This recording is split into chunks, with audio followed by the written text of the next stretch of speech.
네, 안녕하세요. 여러분들 반갑습니다. 금융과 에너지 업종을 누구보다 쉽게 알려주는 데이어 멘토 권혁철입니다. 오늘 대성창투라는 기업 리뷰해 보도록 할 텐데요. 일단 대성창투 같은 경우 여러분들도 아시다시피 벤처캐피탈인데 오늘 금일 개파락이 떴더라고요. 개파락이 뜨면서 아래 꼬리가 좀 길게 나온 모양새로 보이고 있는데 오늘 아침 시장이 조금 안 좋았었습니다. 그래서 시장은 이길 수 없다라는 측면에 대해서 말씀을 드리고 싶고, 그리고 수급적인 측면에 대해서는 어떻게 바라봐야 될지 그 부분에 대해서도 말씀을 드리려고 합니다. 오늘 같이 한번 확인해 보면서 천천히 얘기 나눠보도록 할 텐데요. 먼저 시작하기 전에 저희 대기업 채널에 오시면은 모든 종목들을 커버해 드리고 있으니까 찾아와 주시면 정말 감사하겠고, 제 영상도 끝까지 지켜봐 주시면서 댓글로 궁금하신 것들 남겨주시면은 다음 영상에서 말씀을 드리도록 하겠습니다. 그러면 대성창투 바로 보도록 할게요. 일단 대성창투 같은 경우는 여러분들도 분명히 아시는 분들이 많을 거라고 생각이 들겠지만 처음 투자하셔가지고 모르시는 분들을 위해서 간단하게 말씀을 드려보자면 중소벤처기업에 대한 투자 금융을 제공하고 있는 사업을 지속적으로 영위하고 있고, 그리고 기술력이 높은데 자본과 경영 여건이 취약한 기업 설립 초기 단계에 있는 벤처기업들에게 대출이 아닌 지분 투자 방식으로 추후 인수합병, 상장 등을 통해서 투자 자금을 회수하고 있는 사업을 진행 중에 있죠.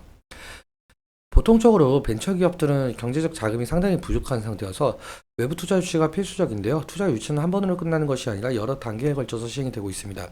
먼저 시리즈 A 같은 경우는 서비스를 오픈하기 위한 준비 단계에서 받는 투자이고요. 사실 이 단계까지 오지 못하고 망하는 기업들이 너무나도 많아서 이 구간을 데스밸리라고 표현을 하고 있죠. 그리고 시리즈 B 같은 경우는 사업 확장을 하기 위해서 추가로 받는 투자 단계이고요.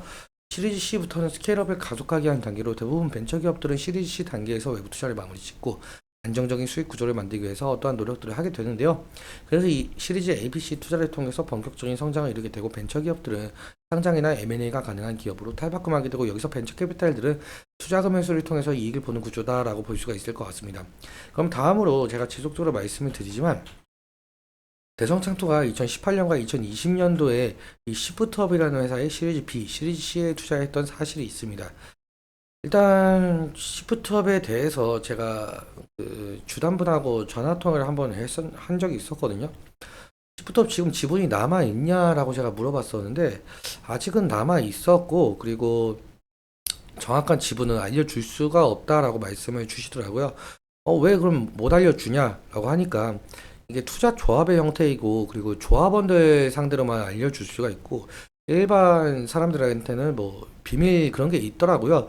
그래서 이 부분에 관련해서는 알려줄 수가 없다, 그렇게 말씀을 들었고, 일단 지분이 남아 있다라고는 들었어요. 그렇기 때문에 지분이 남아 있다는 사실은 알고 계셨으면 좋을 것 같고요.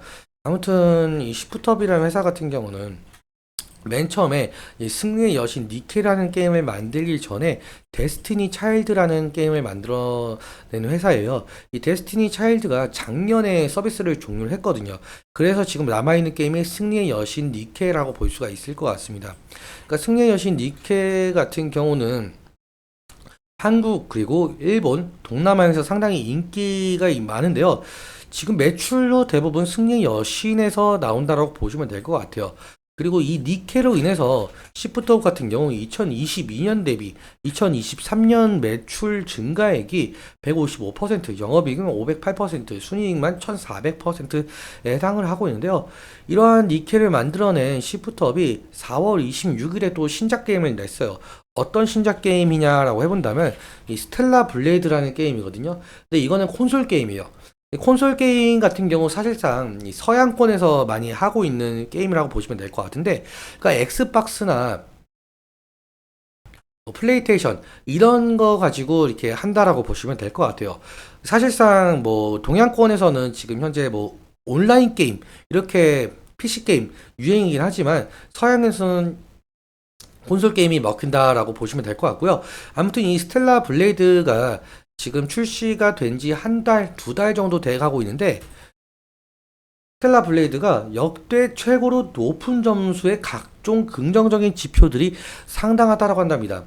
그러면서 한국 게임도 콘솔 시장에서 먹힌다는 자신감을 얻었는데요.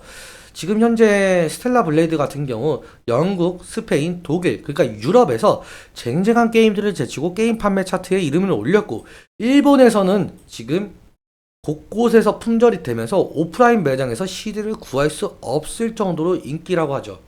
지금 현재 그러니까 이 스텔라 블레이드가 성공적으로 데뷔를 했다라고 보시면 될 것 같은데요. 그러니까 이러한 게임들을 만들어낸 시프트업이 올해 3월에 예비 심사 신청을 했어요. 상장.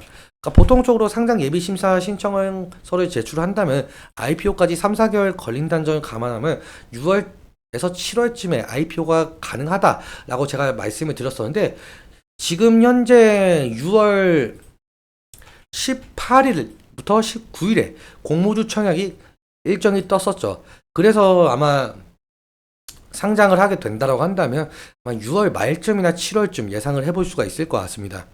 그렇다면은 이 시프트업 관련해서 만약에 상장이 성공적으로 한다고 한다면 대성창투가 거기서 엑시트를 하겠죠. 그러면은 대성창투의 매출에도 상당 부분 이익을 거둘 가능성이 있다라는 겁니다. 이 부분 염두에 두시면서 오늘 내용 중에서 궁금하신 점이 있다라고 한다면 댓글 한번 남겨주시면 감사할 것 같고요. 그러면 차트 한번 살펴보도록 할게요. 이 차트를 보시면 오늘 같은 경우 개파락을 시작을 했죠. 마이너스 2%에서 개파락을 시작하면서 장이 열렸는데요. 오늘 마이너스 6%까지 빠진 모습을 좀 보실 수가 있습니다. 다행히도 윗꼬리가 달리면서 그나마 지금 마이너스 2%까지 올라온 부분이기도 한데요. 여기 보시면은 아랫꼬리 달린 부분이 20일 이평선 부분이 되고 있죠. 사실상 제가 저번 영상에서 말씀을 드리기로는 대략적으로 이 부분에서 지지가 일어나고 만약에 이탈 시에는 리스크적인 관리는 필요할 것 같다라고 말씀을 드렸었는데요. 근데 오늘 이 부분은 좀 이탈을 하면서 20일 이평선까지 내려온 모습을 보실 수가 있겠습니다. 그래서 2차적인 지지 라인 같은 경우 이 부분을 좀 생각을 해주시고 마지막으로 이 부분까지 이탈을 하게 된다고 한다면 사실상 5월 21일 상한가 이전의 가격대로 올 가능성이 있으니까 정말로 그때는 리스크 관리가 필요할 것 같고요. 그리고 투자자별 매매 동향도 함께 보자면은 지금 현재 제가 5월 21일자로 설정을 해놨는데 기간을 이때 당시에 상한가 기록을 했기 때문입니다. 이때 당시로 보자면은 개인 같은 경우 60만 주 정도 매수가 진행이 되었고 외국인 같은 경우 8만 주 매도 기관 같은 경우 60만 주 정도 매도를 진행 중인데요. 오늘 같은 흐름은 지금 21만 9천 주 정도 외국인이 매수하고 있는 것으로 보이고 있죠.